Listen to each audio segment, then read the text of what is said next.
So we saw the movie, we did the notes, we're ready to talk about it, and I realized after writing a whole page of notes, kind of a forest for the trees situation. What? Long-standing tradition in this franchise. What the fuck does the title mean? Because I can't think of a single secret of Dumbledore that we learned that we didn't already know. It's a secret nephew? But that's not of Dumbledore. That's like a secret of Credence. Also, that's a secret singular, not plural. And it has absolutely no impact on anything. Right. It's not a secret that he was in love with Grindelwald. We already Right. knew that since 2007. And if you hadn't revealed that necklace thing, the reason that he couldn't move against Grindelwald, if you hadn't revealed that in the last movie, that would have definitely been the secret. The secret is how did he go from super hot daddy Dumbledore Jude Law to old man Michael Gambon? Maybe that's the secret, is what happened to him. We're 3 movies in, and remember, initially this was a trilogy, and then it was going to be 5. And now Warner Brothers is waiting to see how well this one does before they make a decision. Yeah. And it's officially the lowest opening. It beat the last lowest opening of any Wizarding World movie. I don't like that. It's doing okay. Rotten Tomatoes was like, I'm rounding, 50% for critics and 85% for audience. Which that's is actually, not bad for Rotten Tomatoes. That's actually pretty good. Sure. And I'd honestly, in this day and age, I'd rather be on that side of the spectrum. If it had to be critics totally versus audience flopped on one side, I'd rather have the audience at this point. For this, yeah. What else could Dumbledore's secret be? This is, again, what are the crimes of Grindelwald? I know, that's what I'm saying. Also, Fantastic Beasts and where to find them. I know where to find them. New York. They're in one space for the entire movie. They're in Newt's suitcase. That's where they are. They're not anywhere else. Even more particular. Yeah, that's... Well, what's the next one called? Do we know? No, because there's not a script, and they haven't even confirmed that they're making another You're one. right. You're right. I just gave that little back. No, I knew that. I just didn't know if they had. When's it come out? No, I know it's not. You fucking. I didn't know if they had a title, a running title. Okay. No. Well, to back up. Okay, before I say anything about this movie, first of all, if you haven't. First of all, hi. Yeah. Oh, hi. We're a podcast. This is what this is. Yeah. If you haven't, we did episodes on the first 2 Fantastic Beasts movie. Mm-hmm. I recommend you stop this episode immediately and go listen to those if you haven't. Just because... Or do what you want. You people understand. I'm telling them what to do. People understand how movies work. I like to be in charge. I'm just saying, Cam. Jesus Christ. Why can't I give people context without it being... I don't think in 2022 people need instructions on how to listen to podcasts. No, it's just... because... We're going to spoil things. You have to understand, most of the time when we're doing these second breakfast episodes, we're just talking about there's no context needed. You can jump in whenever. This is a rare occasion where you can't really jump in wherever. Okay? Right. Okay. It's a discussion of the movie, so if you clicked on it, the movie. Okay, but what... You are so disrespectful to a listener who's not like you. I think you sometimes forget that other people listen in different ways than you do, and perhaps they haven't been listening along since day one. Here's a question. What'd you think of the movie? I was going to say, before I tell you what I thought of the movie, I think it's really important to contextualize for the audience. When we saw this movie in a theater... After 4 years of waiting for 4 years and having, not gone to the theater very much in the past few years because of the world. What do you mean? Anytime we do go to the movies, it's like, this is an exciting time, right?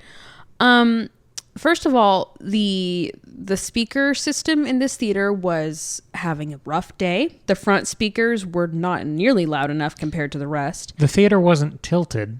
Yeah, so all the seats were just flat on the ground. Yeah, they weren't flat, but the incline was a 10-degree incline. And Maggie's only 3 feet tall. Yeah, so we were actually seated somewhere else, and I couldn't see because there was a woman sitting in front of me, and she wasn't tall either, but we had to move. And every single person in that theater got up 4 times each to go to the bathroom. That. Yeah. And the door when you of the theater would slam shut every time someone left, and everybody was talking, and it was a really bad theater experience. I'm not here to just bitch about that because that's not fun to listen to, but it really affected my immersion in the story, and so I might have a more negative opinion of the movie than maybe is accurate. I liked the movie. Sorry, but I had a hard time. Go ahead. There was a pretty brutal lack of etiquette. We talked about that in the car afterwards. I think COVID ruined people's basic decorum around other people. Yeah, I mean, lockdown I guess. The first time you and I went to a movie after, not post, it's still happening, but post initial lockdown, I was like, oh my God, I have to pee. Like so much because I'm used to being able to pause whenever I want, just that's hard to get and talk through a movie if you want. Yeah, I'm used to being able to talk. I can have my phone out, like whatever. And this is like, no, this is a different experience. You got to shut the fuck up and watch the movie. Right. And when I already can't hear the movie very well, and people are talking and getting up, it was a rough experience. I know, and I really liked the movie. I think I should probably throw that in at some point. Yeah. And I'm excited to talk about it, but I agree with you that I'm frustrated by the way we saw it because I've waited a long time. Mm-hmm. I have an intense investment in this series. Uh-huh. And, okay, this is a conversation that I couldn't have 10 years ago. This is a conversation I couldn't have 15 years ago. There's something with just getting older that you realize that being a fan of something or some artist of any medium, being a fan of them doesn't mean all their projects are good. Oh, yeah, absolutely. I mean, the things I've followed for a long time now have been frequently disappointing. Sure. But it's okay. And there are some things... I'm still invested. Here, right. Mm-hmm. Let me make it concrete with an example. We talked about Jack White in the last Fantastic Beasts episode, and I thought that was an apt comparison. Yeah. There have been plenty of his albums and eras that do nothing for me. Oh, yeah. But then he's made probably half of my favorite music ever. Right. So I take the good with the bad, and I follow the thing. Yeah. Black Sabbath. Ty Segall. I mean, it extends beyond music, but I think music is a good example because they release things so frequently. Yeah. So it's okay if some of these movies are bad. But I mean, my entire childhood was shaped around this Wizarding World.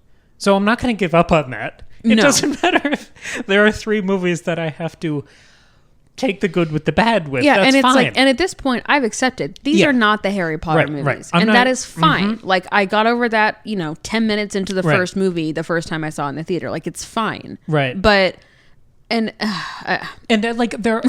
there are things we're going to discuss about the plot, about decisions they make, things that characters do. But I want to start with 2 points before that are much more like. Maggie, how high do planes fly? 30,000 feet. Okay, because I don't know why. You know how you go through phases when you just reach for phrases over and over again? 50,000 foot view, 10,000 foot view. It's 30-50. 30,000 foot view? Yeah. Actually, that one sounds better. Let's go with that one. 30,000 foot view. That's what my boss says at work, so that's what I assume. I haven't actually confirmed. 2 points. She likes to use that phrase. 2 points about this movie that I think are more important than anything that happens in the plot. Yeah. Plot's fine, moves it forward, does some politics. Yeah, looks fine. good, characters are fun. Yeah. 2 most important things to talk about. Yeah. I was really strongly reminded of a John Cleese quote. Oh, okay. Like 10 minutes into this movie. It was him talking about how he wrote stories. He kind of set this template for comedies, which was Fawlty Towers. That was kind of the TV show that he did. Yeah. Not Monty Python, because he was only a part of that. But Fawlty Towers was his baby. Yeah. And they only did 2 seasons. And he talked about, I'm paraphrasing obviously, the first season was figuring out who you are and what you're good at. And the second season was this like bucket list thing of throw everything in the kitchen sink at it. Do everything you ever wanted to do in this world and then leave before the thing gets stale. Oh, yeah. And that was the model followed by the UK version of The Office, followed by Fleabag. And I think even regardless of, 2-season comedies, I think the idea translates into pretty much all storytelling. And you look at shows like The Office, the US version, that went for 9 seasons. Too long, yeah. But who gives a shit after Michael left, or really after season 5? Yeah, So there is a sweet spot with storytelling, but the part of that quote I'm more interested in is the idea of hitting your stride and doing everything you wanted to in that world. Okay. Because that means that there's a ruthlessness to the storytelling, and you're moving with confidence. Yeah. They know... You're not meandering. Especially with the gap in time between this one and the last one, and the first Fantastic Beasts. They're pretty comfortable in this version of this world now. And I loved that the first 10 minutes of this movie was them just clearing their throat. There was such a strong, immediate recalibration. I mean, it was like it was like a table of contents of these are our priorities, and we're going to mercilessly cut and tailor everything else out. The first scene, Dumbledore, Grindelwald. Yeah. And explicitly about their relationship. Yes. And their history. I really liked that. I was like, finally, we're like actually addressing it. Right. No subtext, no reading between the lines, just out there. Yes, I really appreciated that, and Loved like that. Mostly from a storytelling perspective, not necessarily from a like, I want them to address certain things. Just from a storytelling perspective, it's like it's good to address that really essential part of the story that we kind of have been dancing around because of all these other social reasons, and I hate that. Absolutely, and they have this. I mean, they have the muscle behind this franchise that they can assert whatever they want without tailoring to people's sensibilities. Yeah, I did like that. Because we've known that Dumbledore is gay for like 15 years. But even that wasn't done in a story. Exactly. That it was never said. Q&A. It wasn't said in the books. Right. It wasn't said in the movies. It was just kind of in the canon, and like finally they're actually like saying it. And it directly. so served the story. I think that's important too. So that was the first scene. This is what we want to play with in this story. I mean, if you didn't get it from the title and the 800-point font that Dumbledore was in on the poster. We're going to play with Dumbledore-Grindelwald relationship. That is the framework of this story. Yeah. Then you cut to Newt, and you firmly establish him as a second-order protagonist. He's nested into this story. He's a big part of everything that happens. Yes. But he is not the lead anymore. And we talked about this with the first movie. That eventually he was going to have to make that transition. I think they did that pretty beautifully. Honestly, yeah. I was really... that's like one of my biggest... things I loved about this movie was like I expressed in both of our discussions about the other movies, I had expressed a big concern that the creature stuff is going to feel more and more forced. Newt is going to fade more and more into the background. And it's going to feel connected in such a... like it's going to feel like such a stretch, and it's not going to work at all. But I think they did a really good job here by like elevating Newt's role. Like he almost gets, and I don't even mean in a character way, but in a like what he's doing like for the wizarding world, he gets this like promotion. Like he's like Dumbledore's like right hand guy, and he kind of asserts that position at the end of the second movie. He says like, I've chosen a side. He and Theseus are like, okay, we're gonna like work together on this. I mean, Theseus is now head of the Auror office, and like Newt's like tagging along, I guess, as like a independent contractor, like just doing freelance work for him, if you want to think about it that way. And all the creature stuff I think worked really well in this plot compared to the second movie. Yeah, I thought agree. it felt more natural, and I just thought it worked better. And you continue to give the Niffler and Pickett small but important roles, and I liked that they continue to explore this. I mean, it's only, what is it, 80 years or whatever before Harry Potter? 70. But culturally, it's worlds different. I mean, you look at how accepted Hagrid's views are. Yeah. Or Hermione moving towards, elvish liberation. But there's a lot of work that's been done towards that end before she comes along. Of course, yeah. I loved that we saw the more brutal... almost industrial revolution style like treatment of magical animals. They all had functionality and utility. Yeah. The Chillin was used as part of an election. Yeah. Like it was an animal, but it was a political tool. Yeah. We saw that Scorpion Kraken thing as a prison guard. Yeah. That wasn't like a thing that was running around in the woods. I'm sure it was chained up like the dragons and Gringotts. Yeah, exactly. Doing a job. Exactly. And I thought that like brutality to animals and showing the role that they would have had in that era, I thought that was really well done. But, yeah. Well, and I'm sorry. And just with the Chillin, it also, again, taps into that thing we love about Newt, like showing him, like opening, like our first scene with Newt is him trying to save the Chillin and the baby Chillins, which you learn is two.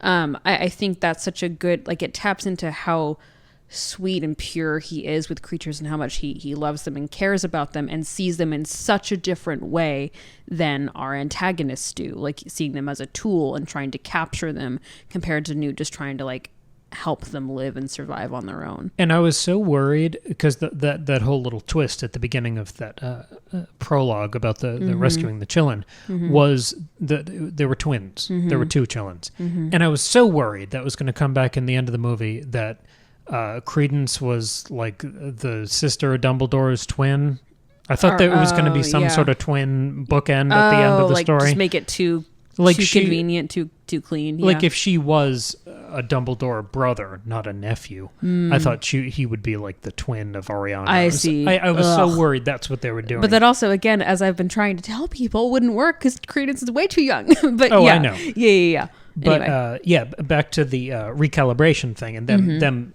firmly asserting we're interested in this story and we're okay if that means we abandon some plots. Or some characters. We've talked about... Well, Tina. Let me... Sorry. We talked about... not even during the podcast. We've talked about The West Wing. There's a character called Mandy in the first season. Yeah. Who just felt, sort of like Tina did, sort of vestigial to the story. She wasn't good. She was a little unnecessary, and she didn't really fit. She didn't really feel... woven into the rest of the ensemble. Yeah. Season 2, she's just gone and she's never mentioned again. Yeah. I am absolutely fine with that kind of recalibration. Sure. And after we get first scene being Dumbledore Grindelwald, this is the thing we're playing with in this story. Second scene, Newt's still here. Let's show you him in his new role. Now we're getting used to that. We're rolling through this table of contents. Then we get the other character recalibrations. We cut Tina. Yep. We cut Credence. Basically, maybe he has 3 minutes of screen time and she has 1. Yeah, But they didn't serve the story. They don't have... I feel like... And I'm not blaming the actors. I'm going to blame the writing. Yeah, no. I don't think the characters are given much to do, so they kind of fall flat. Yeah. And there are a lot of characters in this story. So I like that they just cut the stuff that wasn't working. Tighten it up. The leads in this movie... I don't know if it's in order, but Dumbledore, Grindelwald, Newt, and Jacob. Yeah. The stuff that works and the stuff that has to come next. We have the anchor point of Newt and Jacob. Very memorable, pretty minimal, compared to the point is Dumbledore versus Grindelwald. Yeah. We cut Tina, which I was fine with, cut Credence. New characters were introduced. And they were fun. They very firmly sat in the ensemble. I liked Professor Hicks. Is that her name? Professor Hicks? Yeah, Lally's the nickname. Lally, yeah. I liked her a lot. I thought she was really interesting, and I liked her introduction. I thought she was a really fun addition. I still saw no reason at all for, what's his name? The guy who was in... Yusuf? Yeah. Why? Well, he was given a little more to do here. I guess kind of a double agent. I guess when we get to the complaints section, he's one of my complaints. He didn't do anything. Yeah, but I thought it paid off kind of his role in the previous film. Yeah, I just feel that he's sort of like a vestigial leftover from all the Lita stuff, and he just doesn't need to be in here at all. But they were stuck and left over with him, so they had to finish his arc, I suppose. I mean, honestly, the problem is that Aurors are not interesting. Which is why we stop following Harry when he becomes one. I don't think it's a very interesting profession because it becomes procedural. Yeah. But even then, flip over to Batman. How many cops can you name? 1. Gordon. Yeah. We already... if you go past one Auror here, we start to not care. It's more that he just, I didn't feel that he had any interesting relationships with any of our other characters. I didn't get much of a sense of what his motivations were. He's weirdly mute. Yeah. For being in the movie a lot, he really almost never talks. Yeah.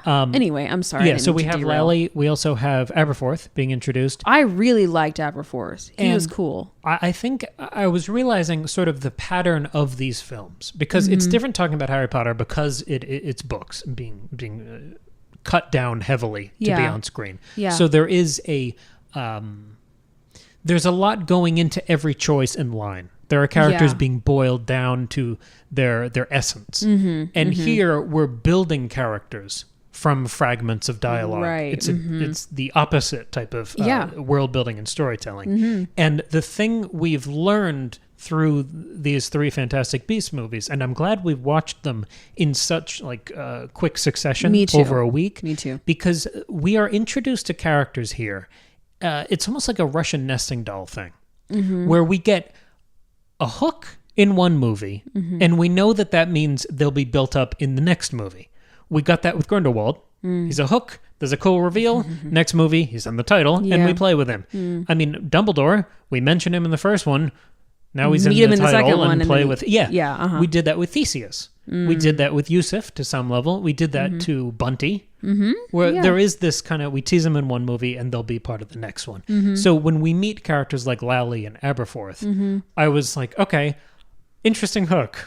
Maybe in 4 years I'll get to know him better. Maybe there'll be even more. That's true. And I'm fine with that because you only have so much time. Yeah. This is the longest Fantastic Beasts movie by, I think, 15 minutes. It's like 2.5 instead of 2:15. Yeah. I don't think it felt long. No, it didn't actually. Because it did a lot, but it didn't feel... I mean, I still think there's a little bit too much going on, as we've seen in the others, but honestly, this one feels, even though the plot feels much more complex, this one felt tighter than the other two. Yes, and I don't know think, how. I think I do. Okay. It feeling tighter is because nothing drags. Yeah. The first movie was so focused on basically 4 characters that you felt like it almost could have been a standalone. And we talked about that in the episode. Yeah, and so all the other stuff that's going on feels so tangential. It doesn't feel like it's part of the story. It's not integrated. Yeah. Right. It's like we were doing Easter food yesterday and I let a sauce sit too long and all the parts separated. That's what the first movie felt like. Yeah. Second movie, kind of better. I think definitely a better, as far as integration goes, of those disparate plot lines. This third movie, I thought, nailed that. Because nothing was allowed to drag too long, and all the storylines, all the characters cross-contaminated. This is my other big compliment. We flip between characters constantly. There's a smart division between them. I mean, we never have a group of more than 3 of our people.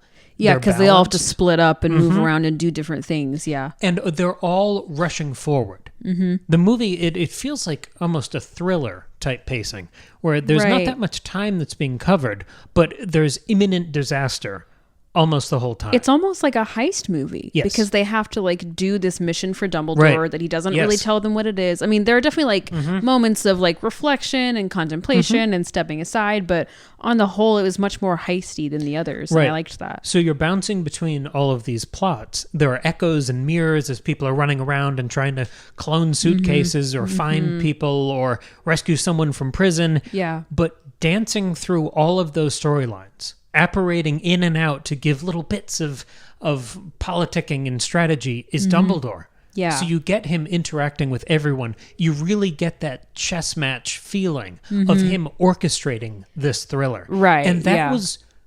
I'm glad you said heist movie because like Ocean's 11, which is my favorite of that kind of movie, this was fun. It was really fun. I liked bouncing between the people. I liked all the little schemes.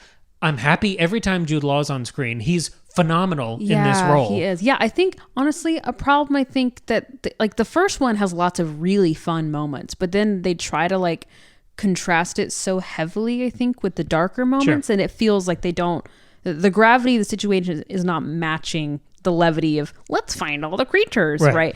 The second one, I think they go too dark, and there's too much seriousness, and there's too much, everything is bad, you know? And so then, again, the lighter moments feel like, what? But this felt much more evenly balanced, but like the stakes are higher, but the lighter moments still somehow work. Yes. Again, I think because they're still in the context of a serious situation, whereas trying to gather all your creatures is not a very serious situation. I think that's the key word to understanding this movie is recalibration. Because we have all of the drama and passion and frustration and guilt you could ever want in a movie with the Grindelwald-Dumbledore relationship. I mean, it's agony on all sides there. Yeah, for sure. And that is balanced out with the legacy characters you love, namely Newt and Jacob. Yeah. And maybe the biggest compliment I can throw to this movie is how well they wrote those two characters. It feels like, to go back to talking about The Office, it feels like the way sitcoms work, where they really come into their own in season 2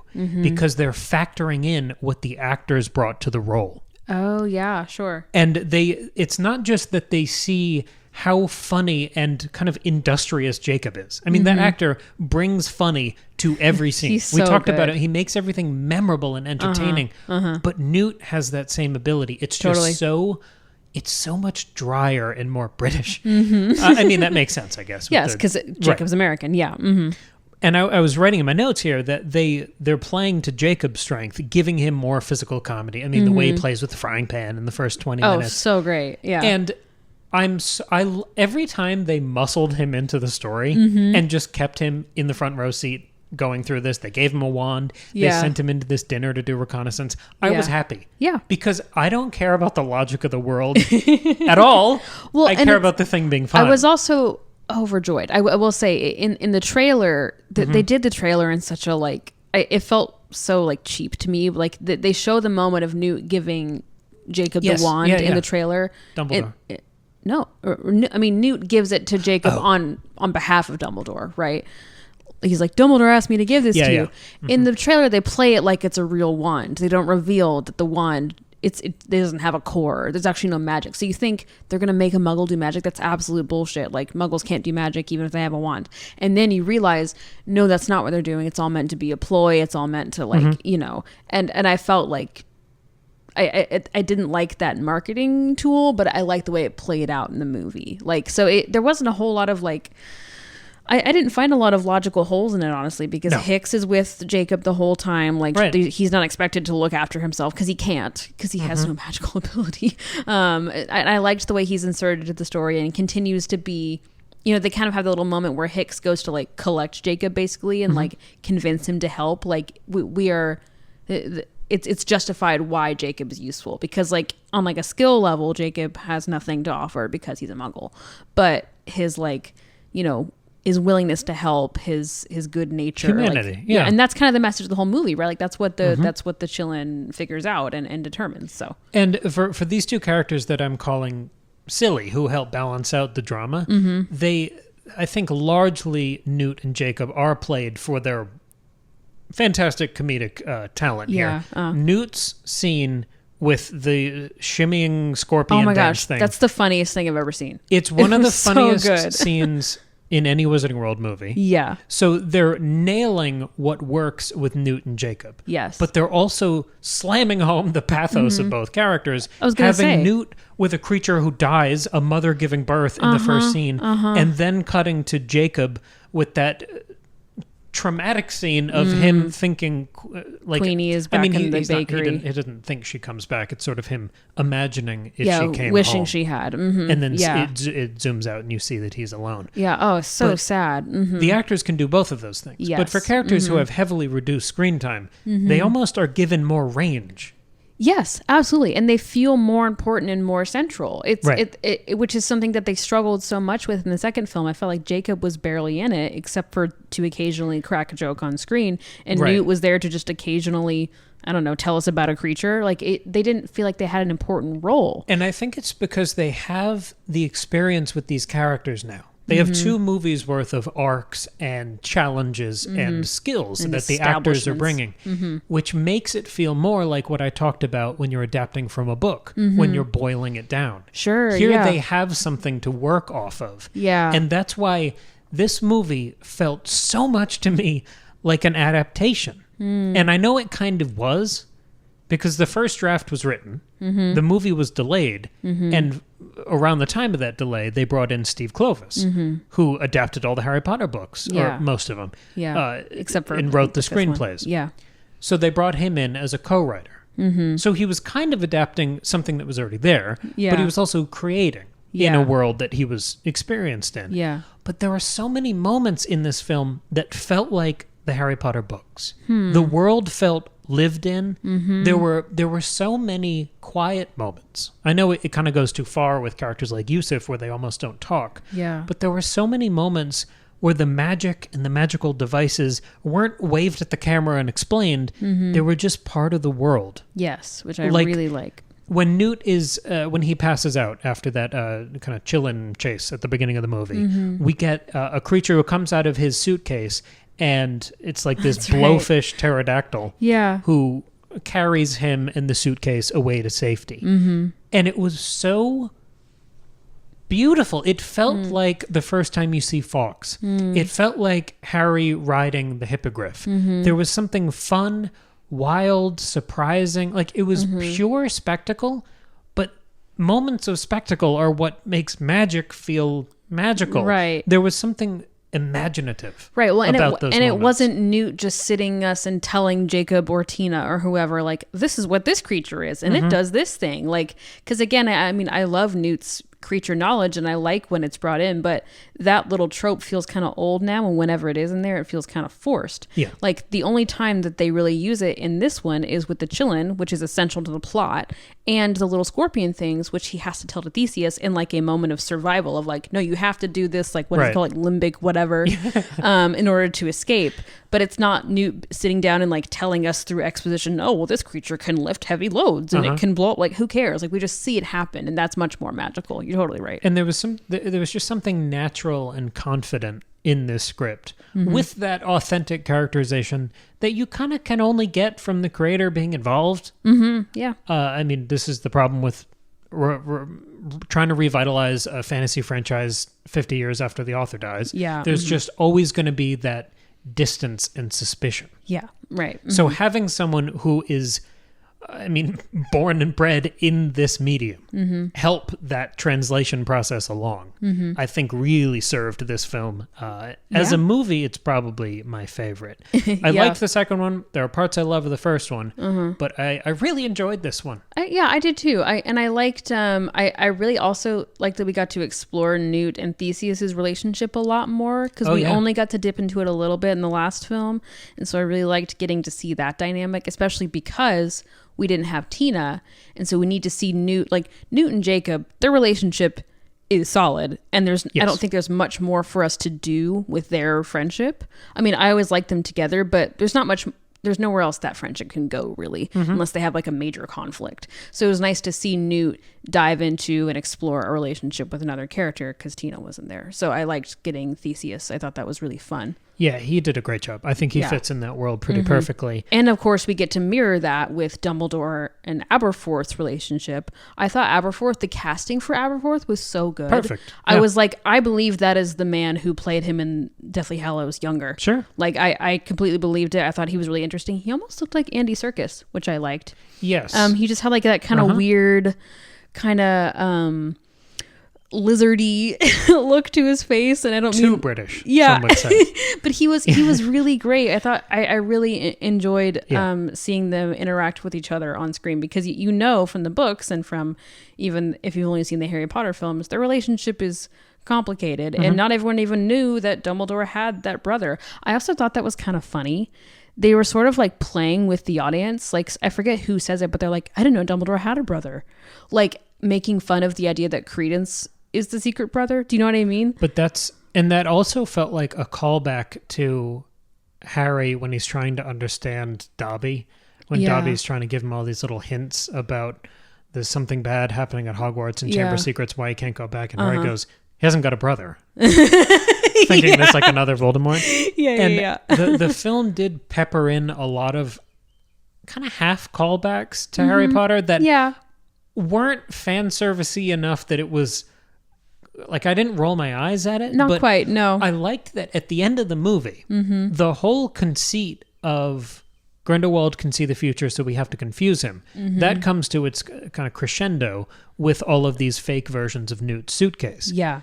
That is the Seven Potters trick. Oh, 100%. Yeah. But it works. It totally did. And even when the suitcase is open and there's like fake stuff in there, like the Harry Potter theme plays, and the snitch comes out, and the quaffle and the bludgers come out, and then it's like, and then I think at one point it's like all these papers that reminds me of like the letters coming out of the fireplace in Sorcerer's Stone. Like it's not a full callback, but almost is, and it's just fun. I really liked it. It's all ideas coming out of the same brain. Right. But it also serves the continuity of the character's thoughts.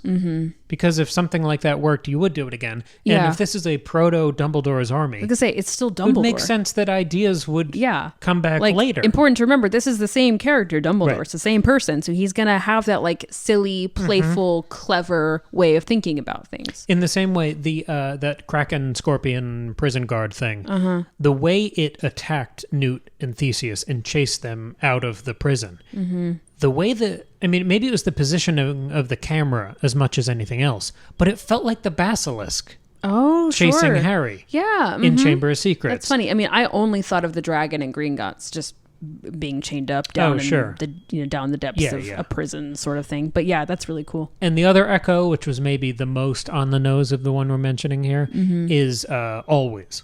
Oh, yeah. Where Aberforth threw that out. But and that one was a little predictable, but still, I didn't mind it. I didn't strangled hate it. Relationship with someone you don't know who's dying, so you throw out a sad, kind of desperate I guess we should say, of love. What do we think about Credence being Aberforth's secret son? That's fine. Who cares? It was like, it was fine. I mean, thank Christ it was not Dumbledore's brother. Like, thank goodness that they weren't just like, yeah, Dumbledore had another sibling who was an obscurial, but I don't know. Well, okay, so here's my question. I didn't hate it, but I didn't love it either.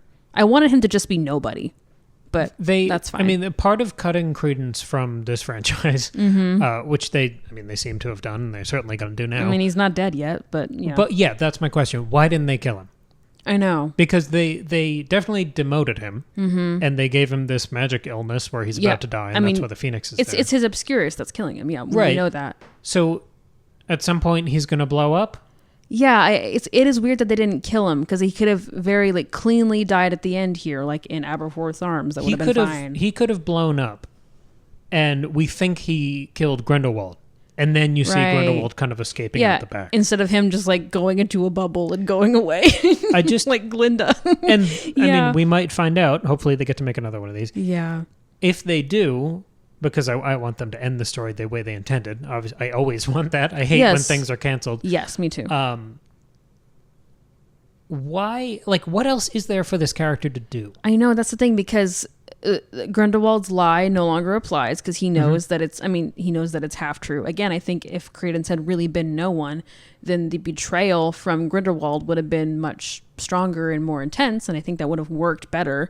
But adding this element to Aberforth is interesting. Because what else can he do? This is sort of a larger question, because like we said, it was originally a trilogy, and then it was going to be 5, and now it's going to be who knows. Yeah. So I would guess, because this one is underperforming, but because there's more story here, and it's a big enough franchise that it can sustain a few duds commercially. I mean, we're still talking a couple $100 million. Yeah, so we're still talking about a major franchise. Yeah. Right. I think there's one movie left here. Yeah. Where we see Grindelwald in exile, at his most dangerous, really kind of radicalizing. We see some war crimes, real bad stuff he's doing. And that's how you could kind of parallel some of the World War II stuff that will come along. Because we need some time jumps here. And then it peaks. The crescendo of that last movie would be a final coup attempt, the big battle with Dumbledore, and then ultimately Grindelwald's defeat. I think a lot of that could be done in this almost pastiche, where you're showing those time jumps, you're showing the rallying of Dumbledore's forces as you're showing the Grindelwald cult growing in exile, radicalizing away from the public eye, so that when they resurface again, they're truly horrifying villains. Yeah, I would love if that last movie was cut with, almost like Godfather 2, if you cut that with young Grindelwald Dumbledore. Oh, interesting. If you gave that love story as you built to them killing that would each make other. It so much more painful. Yeah. That's what I mean. Yeah, because we've only gotten the vaguest flashback in Deathly Hallows. Otherwise, we haven't really seen them young together, except for just them talking about it. Because it would be this kind of tragic symmetry of them building their forces on opposite sides now that they can move against each other. But I feel like there's still stuff to explore with when they loved each other. Yes, right. Before all these, ideas that could be dangerous, back when it was harmless, of I want to change the world, before it meant genocide. You could see how things went sideways. Yes, right, because so far we've only vaguely explored that. And again, you need a reason why, because at the end of this movie you think, oh, well, now Dumbledore is good to go, the blood pact thing is done, which we should talk about the logic of that, but we'll get to that. The blood pact thing is done, and Dumbledore is all set, good to go, he can fight against Grindelwald, and yet it's still going to take him another 15, 20 years to do it. So why is that? So you kind of need to justify, well, even though the blood pact is destroyed, he still has all these feelings left over that makes it impossible for him to move against Grindelwald, just from an emotional standpoint. Right. And to show that passage of time, you could finally grow out Dumbledore's beard. Yeah, right. And that would help. And in the same way, you could again change Grindelwald's appearance. Because there's no way he dies clean cut. Or, I know he doesn't die, he goes to prison, but there's no way that his regime falls apart with him looking like the clean-cut politician that they play him in this film. It's got to be a lot more, So you change both of these men while showing their origins and their commonalities as you kind of push them as hard as you can in opposite directions. Yeah. I think that would structurally make for one really good movie. I don't know how there are 2 more films here. The only reason I could see why they wanted to do a total of 5, if my timelines are correct, I believe so. The first movie takes place in like November, December 1926. Second movie is like halfway through 1927, etc., etc. I believe Voldemort is born December 31st, 1926. So like right after. Did I say Dumbledore? I meant Voldemort. Voldemort is born. Okay. Sorry. Yeah. They have the same number of syllables. I always do that. Voldemort, Tom Riddle, is born December 1926. So Voldemort is an infant right now. The only reason I could see them doing 2 more movies is if we incorporate Voldemort's adolescence into this situation, because Dumbledore knows Voldemort in the 40s when he's at Hogwarts, because 50 years before Chamber of Secrets, which is 1942. That's when he's a 5th year. That's when the Chamber of Secrets is open for the first time. Grindelwald's defeated in 1945. So leading up to Grindelwald's defeat is when Tom Riddle is a teenager at Hogwarts. Okay. So I could see them incorporating that into the mix. I don't know how they do that. That's a lot to do. Yeah, I feel like there's not that much to develop there, since we already saw it in Half-Blood Prince. Right. I think they would maybe want to like explore it a bit in terms of, I mean, because Dumbledore is a main character now. Yeah. Dumbledore is invested in Tom Riddle as a child, seeing what he's doing, paying attention to how he's rising to power just in Hogwarts alone. But we already saw all of those important moments. But we can't just ignore it we can't just pretend that none of that's happening while the Grindelwald stuff is happening in the 40s. Him being worried about kids, I'm sure happens every year. Yeah, but I mean, we know it's a bit different than that. It would be weird for them to completely ignore it. Yeah, but the problem is they already showed the flashbacks with Michael Gambon. Yeah, but I don't know if you can show them in the same scenes again in the present day. Actually, they didn't do it with Michael Gambon. They only did it with Slughorn. The flashbacks in Chamber of Secrets are with Richard Harris. Well, you see him... No, I'm talking Half-Blood Prince when you see him with the weird hair at the orphanage. Oh, at the orphanage. Yeah, you're right. You don't see him at Hogwarts. You see him at the orphanage. That's true. And he's got, like, shorter hair and beard. Yeah. Yeah, I think... I think that would be how they make it 2 movies, because they've got to play with that and address it. They can't just ignore it. But what did we learn? The answer to this franchise is not adding more characters. And yet... it's these recalibrations. Because, you have to... I think the unsaid thing about the Harry Potter canon is that Tom Riddle is clearly influenced by what Grindelwald is doing. Grindelwald is the precursor to Voldemort. Yeah. So Tom Riddle has got to see what's happening. He's got to know about Grindelwald, knowing about his desire to take control of the Muggles and to like be in charge. I mean, their goals are slightly different, but Grindelwald is the example for Tom Riddle to follow and then, one up him on. Well, so here's an opinion I wasn't expecting to have. I don't like the Hogwarts scenes. So I don't want another storyline in these movies, you mean? Yeah. Yeah, I don't like them they're either. Done fine. Yeah, they feel so like fan servicey in like the worst way. Well, for me, Hogwarts is an engrossing location. I want the whole movie there to really explore every nook and cranny and get that aura, which is so unique in movies. I mean, it's so recognizable now. Yeah. Going there for a couple minutes at a time doesn't work for me. No. I certainly don't want to flip back to it every 10 minutes through a movie that's jumping across all of Europe. I'm not saying this will go well. I'm just saying they've kind of written, meaning I guess J.K. Rowling, has written herself into a corner where these 2 timelines overlap. But it's not just her now. Yeah, no, I know. Now but it's a guy who knows how to make movies that work. Sure. Yeah, I just mean that's going to be something that they'll have to mess around with. Yeah. Can I just say, sorry, quickly about the Hogwarts things? Why the fuck did they change the students' uniforms? Why are they wearing blue robes? Well, maybe it was different back then. But why? It looks ugly, and I don't like it. Okay, have you ever seen... Yeah, but like every baseball team has had weird, dumb uniforms. No, I understand. They were like, we can't have them be the same, but why are they blue? It really irks me. doesn't matter. Why does fashion change?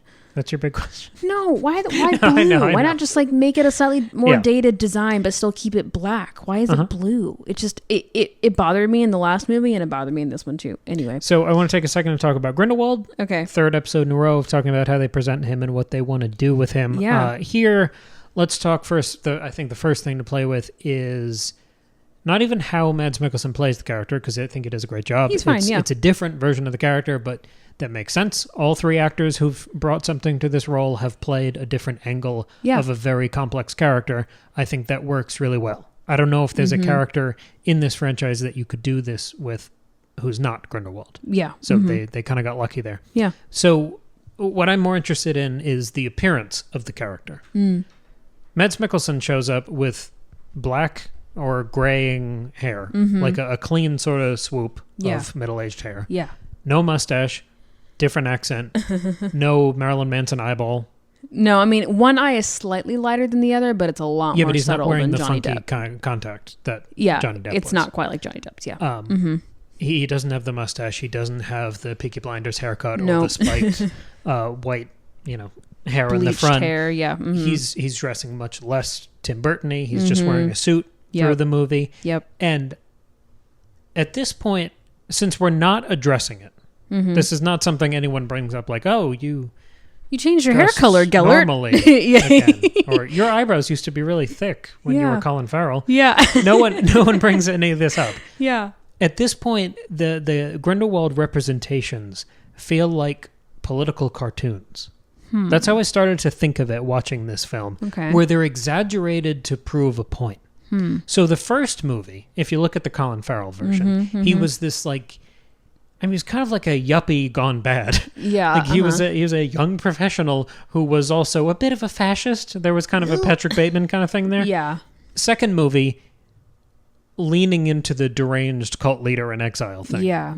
Third movie, he has to go mainstream. He has to win public approval. Yes. So he has now to look a bit more polished. He's a clean-cut politician. Yeah. In the suit, no beard, looking just kind of buttoned up. Yeah. By not addressing the wild changes in his appearance through those movies, it starts to feel like we, as the audience and the viewers, are the only ones noticing. And I was trying to make sense of this, not to excuse it, but to kind of understand it. Because regardless of the writing or the actors who play the role, like there are so many hands working to create this film. There are costume designers. There are people making these decisions that are wholly character based. Yeah. And when I say it started to feel like a history book, it's that when you saw like a picture of Hitler in a history book when you were in middle school or high school, your impressions of him were colored by his reputation and the ending of that story. Yeah. And that happens all the way back to paintings of people like Napoleon. Yeah. Or despots and dictators. I mean, even now, it's like when you look at old pictures of like serial killers, you're like, he looks so creepy. Exactly. And it's like, you're only saying that because you know what he did. Like, guys look weird in pictures. Like, it's not because he's a serial killer. Also, if you go back far enough, they didn't pose. They just kind of stood there terrified. They had to stand there expressionless because the camera took 45 seconds to take a picture. So you bring all of these biases. Your visuals of important historical figures are always colored. You bring so much knowledge and kind of prejudice to the image. Yeah. You're never just seeing an There's image. A bias. You're always looking for whatever you already know. Exactly. And you see the eras of them if they were distinct at different times. For a character like Grindelwald, who has been discussed throughout the Wizarding World movies, I mean, back to the first Deathly Hallows, right? When we start seeing Grindelwald? Yeah. Yeah. So that's 1, 2, 3, 4, 5 movies we've played with this character and gotten so many different angles on him throughout history. I mean, almost all of those movies are in a different era, looking at him from a different angle. It would make sense to break him up into these clean phases and personas, where each film is marking him and coloring him for us.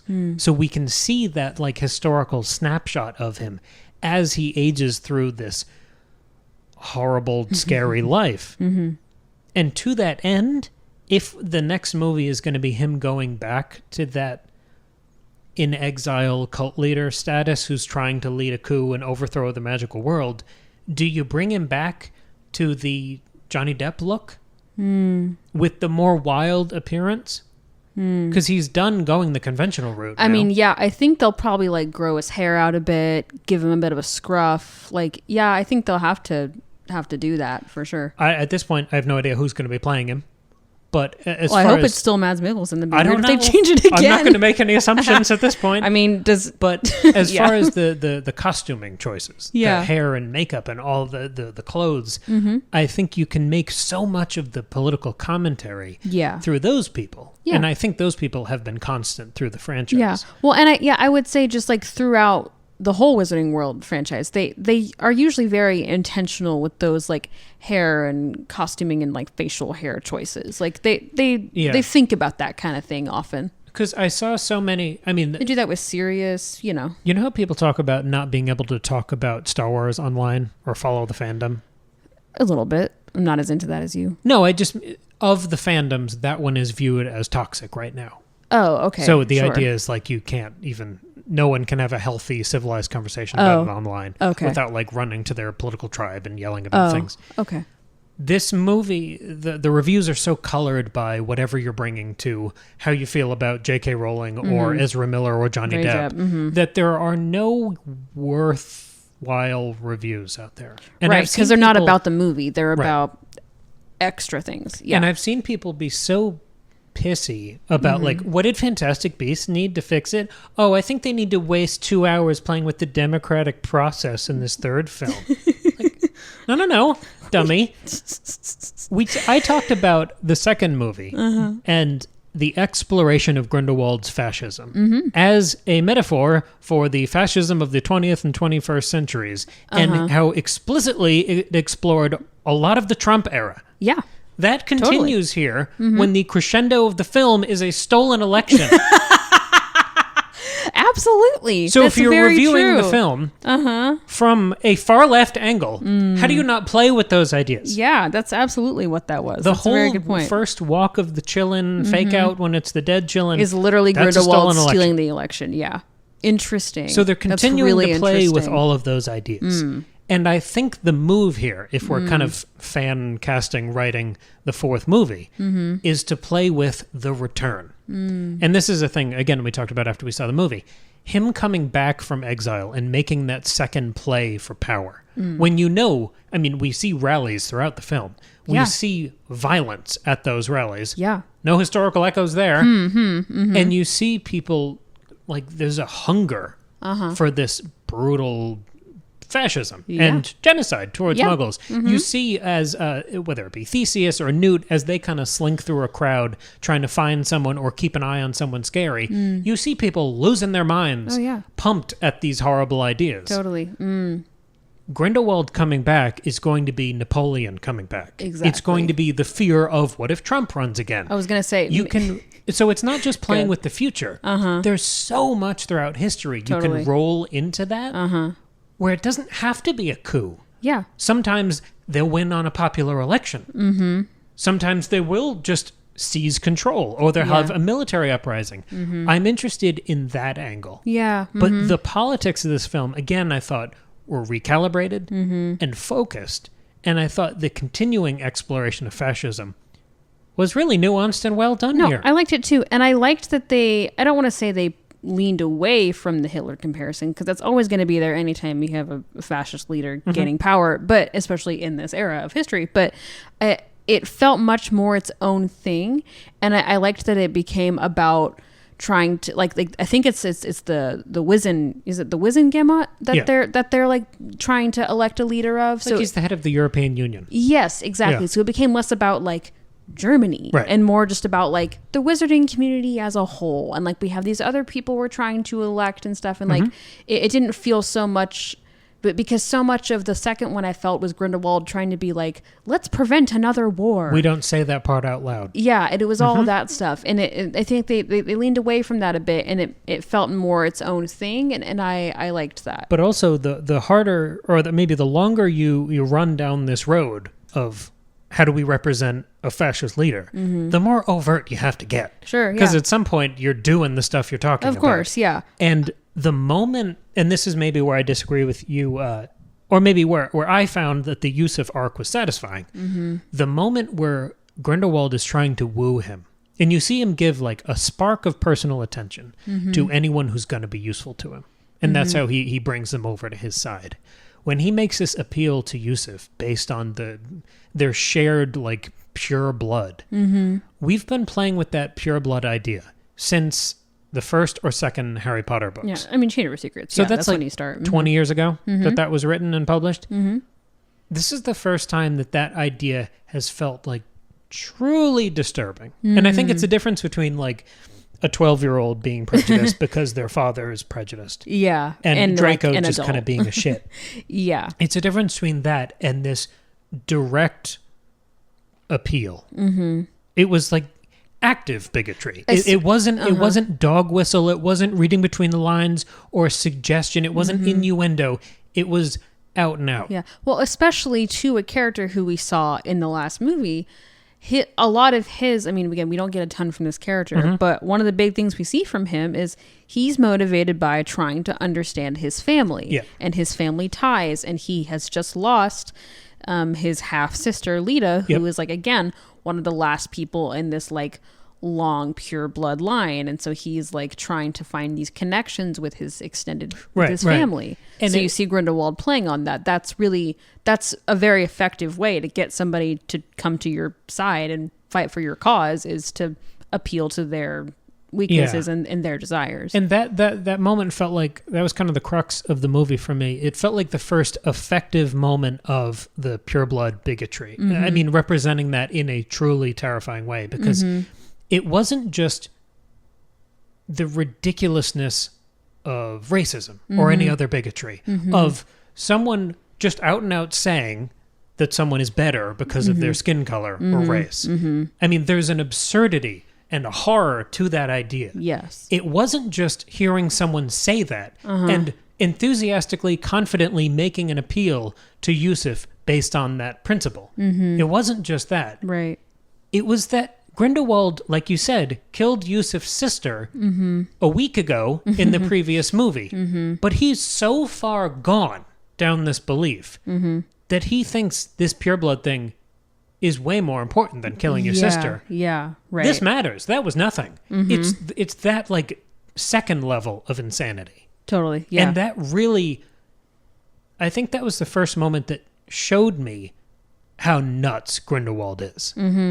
Because he is trying to button himself up so much. And we keep hearing about his ideas. We hear these little slogans like the greater good. But that interaction really showed me the craziness of his ideas. Totally, and I'm glad we're doing that in a more active sense here. I also liked that we got to see him do some pretty freaky dark magic with the Chillin, like all the necromancy of like reanimating the dead baby Chillin, like and just watching him kill it in general, like that was all like pretty dark. And I feel like so far Grindelwald hasn't been a dark wizard, he's just been like a dangerous political guy. So we've seen him do like dark magic as part of his like appeal to gaining power. That feels much more like Voldemort, and that's like, I mean, in like a kind of a sick way, very exciting to see. Like, it just makes him a cooler villain. And the flashes of violence to Credence. Yes, right. I will say I was disappointed with Queenie. Like, I didn't feel... Yeah. I mean, I already disagree with them making her go over to Grindelwald anyway. Like, we've already talked about that. I don't think she served a purpose here. I think they really kind of... It just felt like a disservice to her character. I think she can do so much more as a character, and I just found her kind of disappointing. I mean... It was good for Jacob's arc, I suppose, but that's not what you want. So I was disappointed. I also don't know why they bleached her hair, but that's another discussion. But I was disappointed in Queenie, but I'm glad that she's back and she's no longer weirdly on Grindelwald's side. She was almost cut from the movie in the same way Tina and Credence were. Yeah. And I think the moment that they kind of slipped and showed how demoted some of these characters are, where it was at the end where Jacob goes like, well, hey, at least we got Queenie back. It's like, okay, if someone joins Hitler Youth for a summer and then they go back to school in the fall, we're still going to talk about that, right? I know. and they didn't quite explain, like, at one point did she realize she'd made a mistake and she's not for it anymore? Like, it just wasn't done very well. It was a little messy. It's just that throwaway line of like, well, I'm glad that's settled. Yeah, like what? There's a lot more to play with. Remember when she was like cool with taking over all the muggles, right. Jacob? Remember that? It was weird. On one hand, I hope they play with that because you need to. Right. But on the other hand, I don't know if they're going to do a good job of it, and I think it would slow down the rest of the story. Exactly. I also feel that they needed to address, because the whole point of their conflict in the second movie is that we can't get married in the US because it's literally illegal, like under like magical laws. And so them just like openly getting married in their bakery is like, aren't you not allowed to do that? Like, or Dumbledore was outside officiating. But I feel like they should have said something like, well, I wish we could have gone to the church, but because this is illegal, we're doing it in the bakery. Like, they should have like said something like that. It was just weird, like, oh, we'll just get married now. It's all fine. Like, well, no, it's not. Isn't that the whole problem? Well, I don't think it was an official wedding. That felt, I don't know, ceremonial at best. I suppose. I don't know. I just felt that they could have... it shouldn't have been that easy at the end for them to just get married. Like that was the whole problem, was that they couldn't get married, and that's why that whole conflict happened. So it's a little strange. But anyway. Well, now that we're entering the wartime period of this franchise, I mean, as we lean into World War II and the echoes in the wizarding world, War on the Muggles begins today, that whole thing. Yeah. This was an incredibly cold-looking movie. Yeah. I feel like almost every single shot was grayscale blue. Yeah, that's why they bleached Queenie's hair, because her hair was looking so yellow compared to everything else. So if you have that, I mean, you could have an impromptu wartime marriage that you don't technically have a piece of paper to consecrate, but yeah, but you did the thing good enough but they should have addressed that. I think that was the context of it. I felt that it should have been a bit more overt and a bit more clear, and that was frustrating for me. Sure. I'm not mad that Tina was barely in this movie, but I also don't understand why. Like, I don't know if, was the actress busy? Like, what happened? Or were they just like, this character sucks, let's pretend she's too busy at work? Like, it's such a disservice to her character. She's supposed to care so much about all of this. Like, why would she just all of a sudden... Oh, she's really busy with work. It was so weird. You can have her come back in the first 10 minutes of the next one and say, like, this is what I've been working on in secret. And then she gives you the inciting incident for the next movie. I suppose. You can give her a side quest that makes her relevant. It just, again, I mean, number one, I don't mind that they've not included her because she sucks as a character, but also the good parts of her character are also sort of, like, not served well here because they... make her not interested in the larger cause. I don't know. It was strange. Yeah, but they brought her back and now she's kind of dating Newt, so that's sort of her whole arc. But I also don't buy that she's head of the Auror office when she royally sucked so bad at her job in the first movie. What do you mean? She's also like in her mid-20s. Walked into different rooms, didn't know what she was doing, everyone hated her, and then they sentenced her to death. And she hid under her desk? I don't believe... I mean, I believe that she's ambitious, but I don't believe that a woman in her mid-20s who has not made a great impression is head of the Auror office. Colin Farrell's gone. I guess you're it. But whatever. Anyway, I mean, I guess it's a bit of a stretch to make Theseus head of the Auror office too, because he's pretty young. But he's not as young as Tina. At least shown to be capable. No, that's true. Anyway, so that's all I have for my notes. Yeah, me too. That's pretty much all I have in terms. So, like, I liked the movie, and again, the good moments were really, really good. Lots of really enjoyable moments. Newt and Dumbledore and Jacob continue to be amazing characters. I liked the introduction. I mean, just having another like cool female character with Hicks was fun, and she was really interesting, and I liked that she was American. You know who I love watching? What? The Grindelwald's kind of number 2 who dresses very French. Oh yeah, what's her name? Yeah, I have no idea what her name is. She usually wears hats. Yeah. She's awesome. Fun. She's really fun. I'd like to see more of her in the next one. Yeah, she was really cool. She could be his Bellatrix. Sure, that would be really fun. I wouldn't mind that at all. Yeah, I thought this was probably my favorite of the 3. I'd like to see it again in a better theater. By the way, if anybody... I can't even talk about it. If anybody is curious about looking up Chillins on the internet, it is spelled Quilin. It took a... Quilin? Okay. Yeah. I was typing in Chillin because I was like... Chillin'? just chillin'. Just chillin'. I was like, what is this animal? And I finally figured out. It comes from like ancient Chinese mythology. It's actually very interesting. It's like this like dragony, horsey, liony looking deer thing. Anyway, really interesting mythology there. So if just for your FYI, if you're trying to look up Fantastic Beasts Chillin', that's how you spell it. It's with a Q. Yeah, that's all I have. Yeah, this was fun. I mean, still go see this one. It was fun. Yep. I liked it. I think better than the first one for sure. Yes. And I think it was an improvement on the second one in many ways, as we discussed. They hit their stride. They played to their strengths. You know what else is great? Lita Lestrange is not in this movie. Yeah. Because she's dead. There weren't any vestigial tangents that ruined the pacing like that. Yeah, no. Like that was like a real problem in the second movie. And that's not really here. There's still like a lot going on, but like I said at the beginning, it felt like a much tighter plot, and it all made a bit more sense. Sure. So, yeah, I mean, there were some logical issues. I don't understand how the blood pact is destroyed, but I don't know what to say about that other than I didn't buy it. Yeah, it's just, it's kind of weird. Yeah. I mean, this will always be a flawed franchise, but, still fun.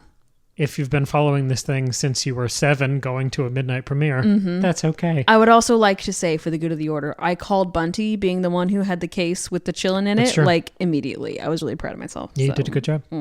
Excellent. All right. Cool.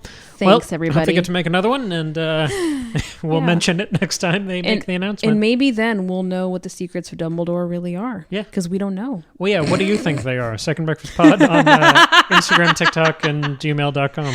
Yeah, let us know what you think the secrets are. Also, if you saw the movie, what did you think of it? Honestly, yeah, I would love to know. What do you think they should do with Grindelwald going into the next one? What do you think of Mads Mikkelsen? What sort of Grindelwald do you think he played? Did you like Jude Law? Did you think the accent was weird?